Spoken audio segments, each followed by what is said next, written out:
Os profissionais da educação de Várzea Grande podem entrar em greve caso a Prefeitura da cidade industrial não cumpra o acordo que assegura um reajuste salarial de 11,36% para a categoria. Para falar sobre isso, eu converso agora ao vivo aqui no Jornal da Manhã com o presidente do Sindicato dos Trabalhadores do Ensino Público de Mato Grosso, Sintep, subsede Várzea Grande, Gilmar Soares Ferreira. Bom dia, presidente, obrigado pela presença aqui com a gente. Bom dia, Antônio, bom dia a todos. Para a gente entender esse processo, queria que o senhor inicialmente falasse para a gente. São quantos educadores em Várzea Grande? Nós temos 3.800 educadores, né, em torno de 1.900 professores, 1.900 funcionários técnicos, né? Nós temos uma rede com em torno de 25 mil alunos, 84 unidades escolares, aí entre escolas e creches. A Prefeitura está concedendo esse reajuste de 11,36%. Ele repõe as perdas inflacionárias do período? De forma alguma. Aliás, nós temos perdas, né, acumuladas desde 2012, né, e quando as administrações sucessivas não estão cumprindo com aquilo que é o alinhamento salarial, que todo ano tem que ser feito a partir do mês de janeiro. Inclusive, isso já resultou em sete greves. Na gestão da prefeita Lucimar, são 2 greves, já tivemos uma greve no ano passado, a maior de 17 dias, e esse ano, no mês de março, 4 dias. Os acordos que nós temos feitos, todos eles são de conhecimento do Tribunal de Justiça.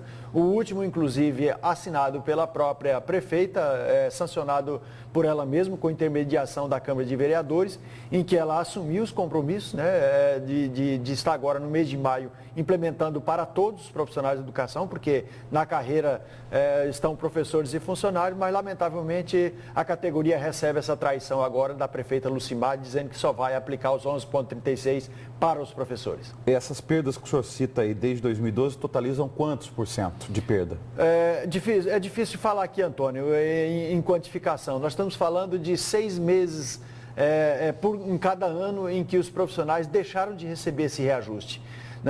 Fora isso, nós estamos falando de reivindicação, como revisão do enquadramento, que hoje tem 1.500 profissionais da educação que pode ter diferenças salariais a menor de R$200 a R$2.000. Isso há muitos desde 2010, alguns desde 2010. Esse ano, especificamente, nós temos 500 profissionais que terminaram o estágio probatório e que a Prefeitura também não assegurou.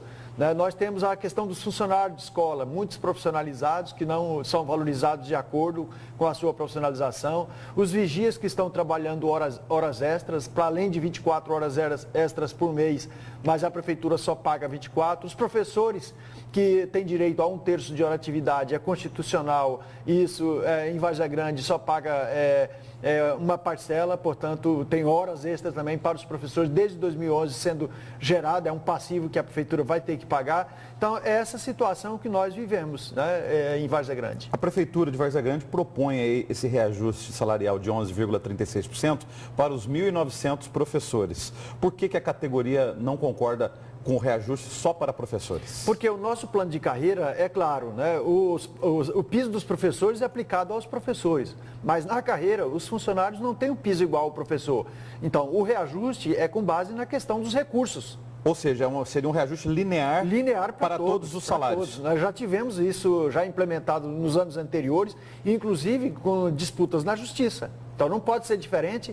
E outra coisa, a lei está estabelecida lá para os profissionais da educação, não é só para os professores. Agora, seja em Várzea Grande, seja em qualquer outro município brasileiro, ou até no governo estadual, ou até governo federal, vocês dos sindicatos dos trabalhadores sempre pregam isso nos seus movimentos, mobilizações, que todas as pessoas que trabalham, os profissionais que trabalham nas escolas, são educadores, e não só os professores são educadores. Por que vocês têm essa visão e defendem essa ideia? Isso, nós defendemos que todos sejam profissionalizados, sejam educadores. Por quê? Nós estamos trabalhando num espaço que ele é um espaço de alta complexidade, né? Você trabalha com humanidades. Então, o simples ato de varrer o piso, de limpar a escola, o ato de vigiar a escola, o ato de fazer, né, a alimentação escolar, não é simplesmente um fazer, mas é um educar ao fazer. Então, nesse sentido, a escola é um espaço que ela trabalha o ensino e a aprendizagem do ponto de vista interativo. Então, Então, nós precisamos que o vigia no portão da escola seja alguém que tenha um olhar educativo.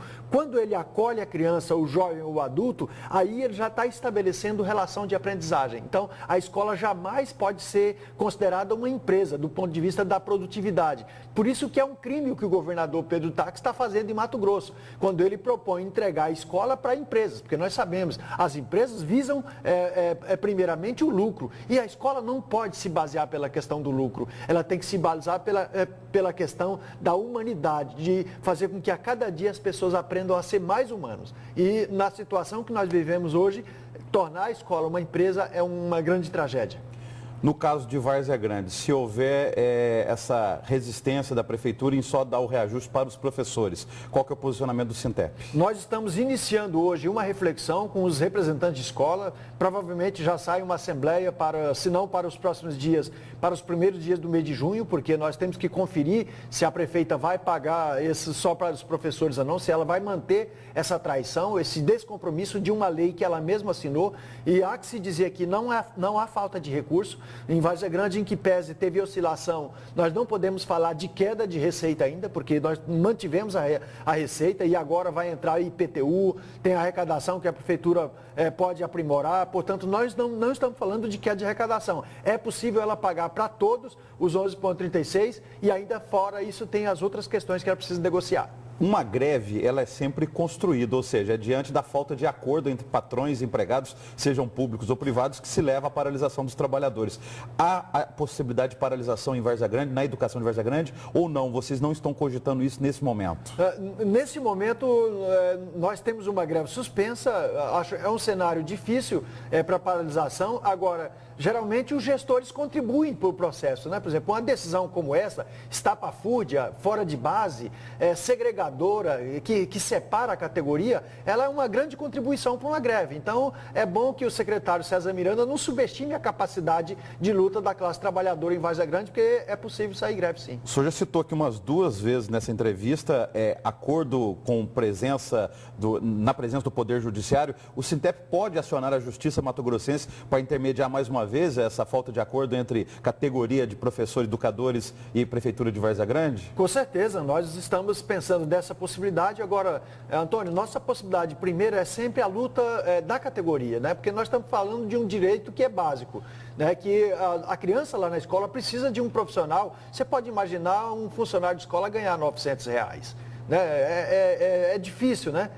Você ter uma pessoa que tem que se dedicar no mínimo aí 4 horas por dia para cuidar, para vigiar, para educar, para se relacionar com as crianças e chegando aí no 10º dia do mês, os R$900 já não dá mais para pagar nem a conta de água, nem a conta de energia que vai vencer. Então, essa realidade é muito complicada para nós. Uma outra situação, o senhor citou aí que Várzea Grande, entre creches e escolas, tem 84 unidades escolares. Todas estão funcionando no momento? Não. Esse ano foi um ano complicadíssimo. Nós já tivemos aí 6 escolas que não iniciaram o ano letivo em Várzea Grande. No momento, nós temos 2 escolas que as crianças não tiveram nenhum dia de aula sequer.